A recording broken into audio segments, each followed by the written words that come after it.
Salut, aujourd'hui on va démonter les roues d'un ski roue skate afin d'entretenir la partie mécanique roulement de la roue. Donc pour démonter les roues, je prends deux clés plates de 10 à œil et je commence par saisir un côté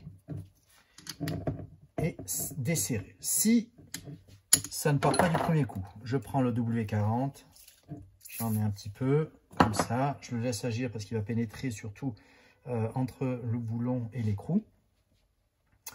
Je laisse agir. Si au deuxième coup, ça se démonte, mais c'est encore un peu plus dur, la deuxième solution, c'est le chalumeau. Le chalumeau, c'est un des outils en mécanique le plus utilisé, surtout pour démonter des pièces qui ont oxydé. Donc, on fait ça, on chauffe. On fait attention de ne pas donner de transmettre de chaleur sur les roues. On chauffe, ça va suffire largement. L'acier va dilater. Ce qui a fumé, c'est le W40. Donc, essayez de ne pas le respirer. Et voilà, il s'assort facilement. Voilà.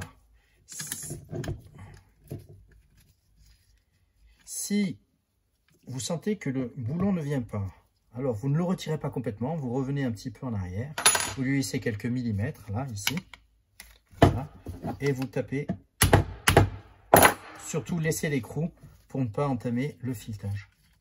Voilà, je démonte. L'axe, je sors les roues.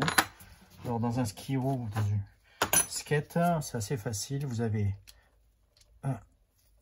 un séparateur, un deuxième séparateur et vous avez un axe.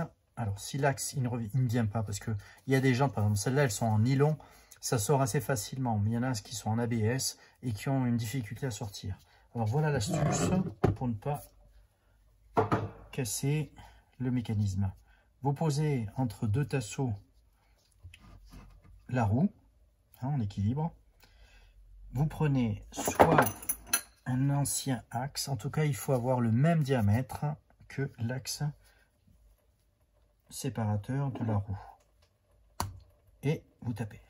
Il y a d'autres outils qui le permettent, ça c'est un forêt spécial pour monter les fixations de ski roue, il est fraisé, il est en biais et donc il permet de retirer sans entamer. Ne faites surtout pas à proscrire d'utiliser un tournevis, même si vous pensez que vous allez être précis. Comme c'est tendre, l'aluminium, ça c'est de l'acier, ça va l'emboutir et vous allez avoir des difficultés, voire de la casse. Donc voilà, je vais le pousser un petit peu. Si jamais vous avez des roues qui sont en aluminium, alors là, ça ne partira pas comme ça. Je vous déconseille de taper à la masse. Il faut faire ça dans l'axe d'un étau. Hein. Ça se démonte, il faut mettre juste un téton, serré jusqu'à que le téton il sorte. De l'essence mélangée à de l'huile soit de moteur à 2-3%. Pourquoi? Parce que l'essence est un solvant et l'huile c'est un lubrifiant. Je vais mettre là pour que ça se voie. Parce que même l'aluminium s'oxyde. Donc voilà, je le mets là. Après, les roulements, si vous les remplacez, achetez les roulements avec des flasques. Le flasque permet d'avoir une certaine étanchéité, pas à 100%, mais en tout cas une certaine étanchéité. Et c'est comme ça que les roulements tiennent plus longtemps. Ils s'oxydent moins, surtout que nous, on va faire du ski roue jusqu'en octobre, avec les pluies, tout ça, septembre-octobre. Donc il pleut. Qu'est-ce qu'on fait? On va retirer le flasque, voilà, avec un cutter. On le plante bien contre la chambre et voilà, et on le retire comme ça. Vous avez un côté métallique, pareil, je le mets à l'intérieur, je mets le roulement à l'intérieur qui baigne bien. Là il y a l'essence qui va dissoudre les anciennes graisses. Je passe un coup de brosse à dents pour bien dégraisser. Vous pouvez démonter les deux, mais moi par expérience j'en démonte qu'un, ça suffit largement. Moi, ce que je fais, c'est que je les dégraisse bien. Je le nettoie bien. Je nettoie aussi. Je vais revenir dans l'axe pour que ça se voie. Je nettoie l'axe. Alors, moi, j'utilise le S2, mais vous pouvez utiliser ce que vous voulez. Il faut une huile assez fluide pour ne pas gêner. Alors, j'ai des copains qui ont été des anciens coureurs internationaux en ski roue et qui m'ont dit les meilleures huiles, du moins en tout cas mes roulements, ils marchent super bien quand ils sont secs, mais ils ne durent pas plus d'une course. Donc plus le lubrifiant est fluide, là je viens de remettre le flasque et maintenant je contrôle, je fais, voilà. C'est pas une histoire de vitesse, c'est une histoire de jeu. Si vous sentez du jeu latéralement ou en hauteur, ça se change. Donc ils vous vendent des roulements neufs, hein, qui sont lubrifiés d'usine et qui sont très bien. La jante, il faut le nettoyer, hein, parce qu'on va faire du ski roue dans des zones poussiéreuses, et comme je vous ai dit, il y a les vents du sud qui ramènent du sable, de la silice, donc quelque chose qui est beaucoup plus résistant que l'acier inox, et donc ça le raye, et c'est ce qui fait que vos roulements ne tiennent pas. C'est pas l'échauffement dû au fait qu'on va mettre une pression sur des roulements comme ça qui supportent des charges en centaines de kilos.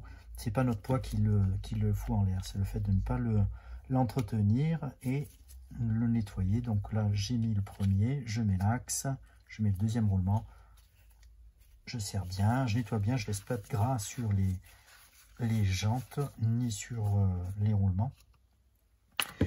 Pareil, les flasques, ça se nettoie avec un peu d'essence. Pareil, ici, il y a un peu de gras, comme il y a des chanfreins un peu de partout, voilà, je nettoie bien.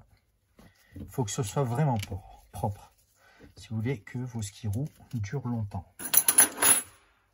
C'est la partie la plus facile, le ski roue skate. Alors, il faut nettoyer l'intérieur ici. Non, je crois que ça se voit. Les fourches, pareil ici, vous pouvez avoir des saletés, du sable qui, le fait que ce soit gras, eh bien ça colmate et ça finit par rentrer. Voilà, on nettoie bien. Comme je vous ai dit, nous, on a un cil en bloc à l'intérieur. Donc le système, je n'en ai pas parlé. C'est une idée qu'on a eue d'avoir un ski roue qui fait à la fois de la résistance de force, donc quelque chose de souple qui ne fatigue pas, et assez dynamique puisqu'il est en aluminium pour faire tout ce qui est travail d'intervalle. Donc la particularité, c'est que les fourches sont ajourées. C'est en suspension, c'est sur le cil en bloc en fait. Là, c'est juste un serrage d'appoint qu'il y a entre la barre et les deux fourches. Et ça permet justement d'avoir quelque chose de formidable. Vous avez une désolidarisation des fourches qui vous permet d'avoir plus d'accroche. C'est-à-dire que quand vous allez planter, cette fourche va monter, l'autre va rester en bas et vous êtes toujours en contact avec le sol. Voilà, donc je remonte.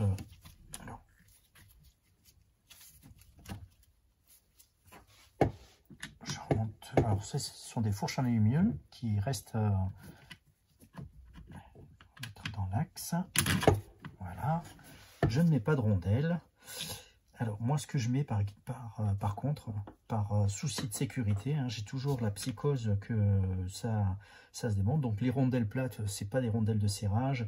Ce n'est pas des rondelles qui vont me permettre de ne plus avoir de grippage. Donc, le mieux de dégrippage, je mets un peu de, c'est pas de la, du moins c'est de la super glue.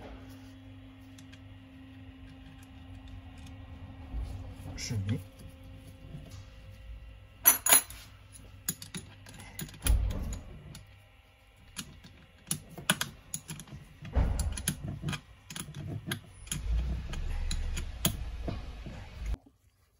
alors maintenant pour le serrage, ça c'est pas bon.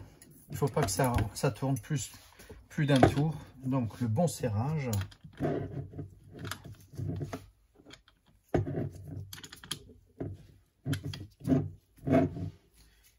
pincer,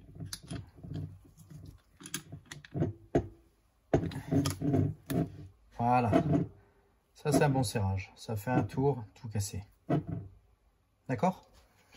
Pourquoi? Bien parce que sur neige, quand vous poussez, vous faites 1 mètre et vous ne glissez plus. En ski roue, si vous avez des choses trop rapides, vous poussez un coup et vous pouvez rouler 8-10 mètres. Donc l'objectif, c'est de se préparer pour la neige. Démontage des garde-boue, ça se change, ça se modifie, j'en vends s'il y en a qui n'ont pas ou qui les ont perdus. Les fourches aussi, je les vends à part. Ceux qui ont eu, j'en ai vendu quand même 600 paires depuis que j'ai sorti ce modèle là en 2012.